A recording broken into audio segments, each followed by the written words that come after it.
So hello everyone, this is Anjali Gupta and for the very first time I am here on YouTube teaching you all digitally for the very first time.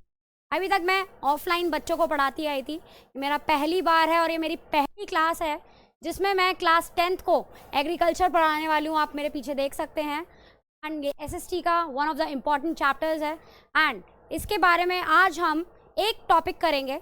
Let's start with our class. आज की class में हम पढ़ेंगे T, ठीक है। तो उससे पहले मैं बुलाना चाहूँगी अफ़ान और ईशान को, जिसने मेरी हेल्प करी है इस सेटअप को बनाने में। आ जाओ भाई। अफ़ान मेरे पहले स्टूडेंट हैं जो कि मेरे से लाइफ में पहली बार पढ़े थे। He is here and he is in 10th class, जो कि मेरे साथ हमेशा रहे हैं लास्ट 7-8 साल से, ठीक है। और ईशांक आ जाओ भाई, आ जाओ दोनों। मुश्किल यस ब्लैकी नहीं, ओए नहीं, ये सब नहीं यहाँ पे। हाँ तो ईशांक ये मेरे नेफ्यू हैं, मेरी दीदी के बेटे। दोनों ही जने बहुत ही बढ़िया बंदे हैं क्योंकि टेक्निकली दिमाग बहुत तेज़ चलता है और इन सब चीज़ों में हेल्प इन दोनों ने करी है, जबकि मेरे स्टूडेंट्स हैं। तो लेट्स स्टार्ट कि कैसा रहता है आज का क्लास। तो तुम दोनों एक्साइटेड हो नहीं हो? यस चलो, थैंक यू। तो स्टार्ट करते हैं हम सबसे पहले टी से। एंड टी, चाय, अगर हम बात करें तो ये एक प्लांटेशन क्रॉप है। प्लांटेशन क्रॉप किस लिए? क्योंकि इसको सिर्फ उगाया इसलिए जाता है पैसे कमाने के लिए। समझ आया नहीं आया? टी को कोई पर्सनली अपने लिए नहीं उगाएगा, किसी को पर्सनली चाहिए तो कहाँ जाकर ले लेगा? दुकान पर जाकर ले लेगा। T cultivation is form of plantation agriculture and an important beverage. Beverage मतलब जिसको आप कभी भी ले सकते हो, ठीक है, हल्की फुल्की कभी भी आप, हाँ ठीक है, कभी कभी आप ले सकते हो। जैसे कि ऐसा तो नहीं है ना डेली आप रोटी ले रहे हो, तो कुछ लोग होते हैं जो डेली चाय ले रहे हैं, लेकिन तीनों टाइम तो नहीं चाहिए ना, कुछ लोगों के लिए होता है वो। तो बेवरेज इसे बोलता है जो मज़े में ली जाती है, ठीक है। And introduce by India by the British, introduce to India by British. अब यहाँ पे इंडिया में इसको किसने इंट्रोड्यूस करा था? ब्रिटिशर्स ने। लेकिन एक्चुअली में चाय को किसने इंट्रोड्यूस करा था? बताइए आप सब कमेंट्स में नीचे लिखकर। चाइना ने, राइट, ठीक है। स्टोरी पता है नहीं पता है इसके पीछे? अगर पता है तो अच्छी बात है। Today most tea plantations are owned by Indians. आज के टाइम में चाय इंडिया में इतनी ज़्यादा इंपॉर्टेंट हो चुकी है कि हर कोई इंडिया में जो है टी प्लांटेशन को ज़्यादा इंपॉर्टेंस देता है। हर कोई का यहाँ मतलब है जो टी को उगाना चाह रहे हैं, क्योंकि सबसे ज़्यादा पी जाती है भाई यहाँ पर, ये सबसे ज़्यादा। समझ आया नहीं आया? इसलिए इंडिया में बहुत सारे इंडियंस जो हैं इसको ओन कर रहे हैं। क्लियर और नॉट? नेक्स्ट, यस, दिन की शुरुआत ही चाय से होती है। Growing conditions, T plants thrive in tropical and सब ट्रॉपिकल क्लाइमेट्स। उस दिन भी बताया था और मैं आपको समझा दूं, ट्रॉपिकल और सब ट्रॉपिकल क्लाइमेट्स का मतलब होता है कि ऐसी situation, humidity and sunlight, humidity and sunlight, humidity and sunlight दोनों में ही ये उग सकता है। With deep fertile well drain soil rich in humus and organic matter. कहने का मतलब है कि जो सॉइल होनी चाहिए वो बहुत ही ज़्यादा उपजाऊ, मतलब बहुत ही ज़्यादा फर्टाइल होनी चाहिए कि उसमें अच्छे से जो टी है वो उग सके। क्लियर है? Next, they require a warm, गरम, मॉइस्ट, मॉइस्ट मतलब चिपचिपा, and Frost free climate through out the year. Frost free का क्या मतलब है यहाँ पे? फ्रॉस्ट फ्री कि किसी भी तरीके की बर्फ वगैरह ऐसा क्लाइमेट नहीं होना चाहिए, ठंडा क्लाइमेट नहीं होना चाहिए, ठीक, ये चीज़ें नहीं होनी चाहिए। सिर्फ कैसा एनवायरनमेंट होना चाहिए? Warm and moist. इसलिए कहा गया है ये सब ट्रॉपिकल और ट्रॉपिकल रीजन्स में ही उगती है। Frequent evenly distributed showers are essential for the continuous growth of tender leaves. इसकी लीव्स को उगने के लिए यहाँ पे शावर्स का क्या मतलब है? शावर्स का क्या मतलब है? बारिश, हल्की बहुत बूंदाबांदी, गीलापन जरूरी है ताकि अच्छे से उग पाए। नेक्स्ट, अगर हम बात करें लेबर, लेबर क्या होती है? जो वर्किंग क्लास होती है जो कि इसको उगाएगी।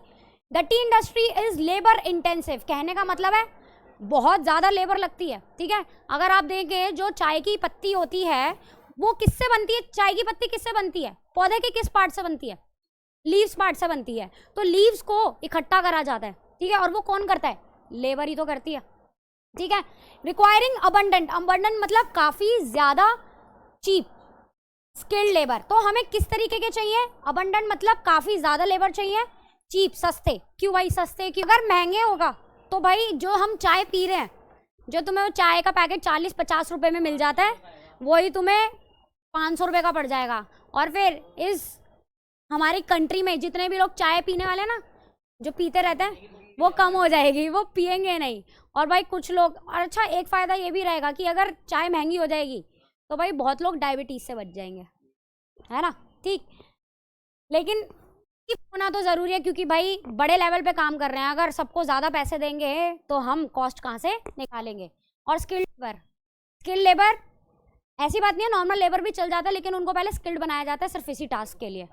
Yes, tea is process within the garden to maintain its freshness. जहाँ पर उसका गार्डन है वहीं पर ही उसको उगाया जाएगा, उसके अलावा कहीं और नहीं उसे उगाया जाएगा, क्योंकि उसकी फ्रेशनेस को मेंटेन करना है। कहीं पे आलू का खेत है, वहाँ पे आलू कट गए, फिर उसके बाद तुम वहाँ पर चाय उगाने की कोशिश कर रहे हो, टी लीव्स उगाने की कोशिश कर रहे हो, तो वो उग तो जाएगी लेकिन वो फ्रेशनेस नहीं आएगी, राइट? टेस्ट तो नहीं आएगा, लेकिन एक वो फ्रेशनेस जो होती है ना चाय में पीते, कहते हैं ना, वो आता है, क्या बोलते हैं टीवी पर, ताजगी।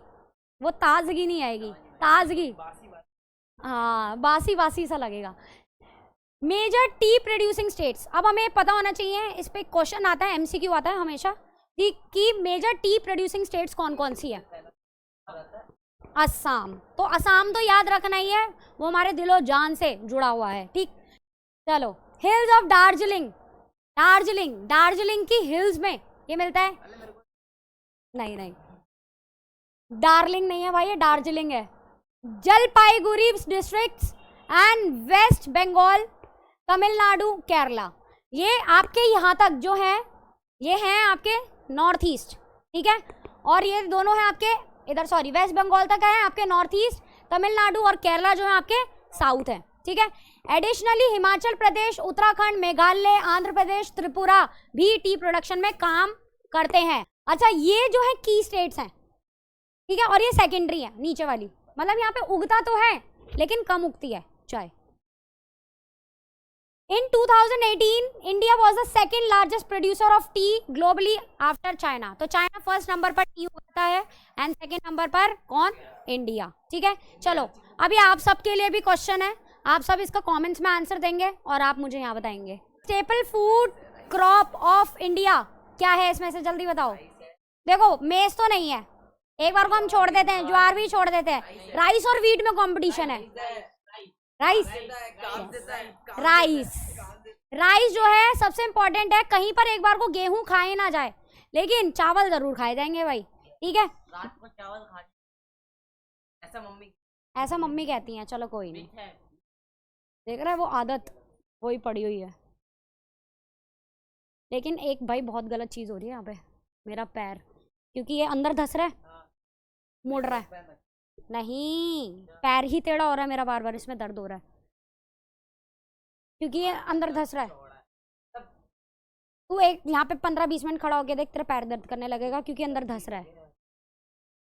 गद्दों पे खड़ा ही रहता है तू भाई, पढ़ाते हुए बड़ा मुश्किल हो रहा है। चलो कोई नहीं, अब यहाँ तक हमारी, तो फाइनली आज हमने टी के बारे में पढ़ा, और टी एक one of the most important plantation crop है जो कि सबसे ज़्यादा चाइना में उगाई जाती है और उसके बाद इंडिया में। और इंडिया में जो मेन स्टेट है जहाँ पर चाय उगाई जाती है वो है असम। तो आप लोग इस इम्पॉर्टेंट टॉपिक को याद रखेंगे एंड मिलते हैं हमारी नेक्स्ट वीडियो में जो कि होगी कॉफ़ी के बारे में।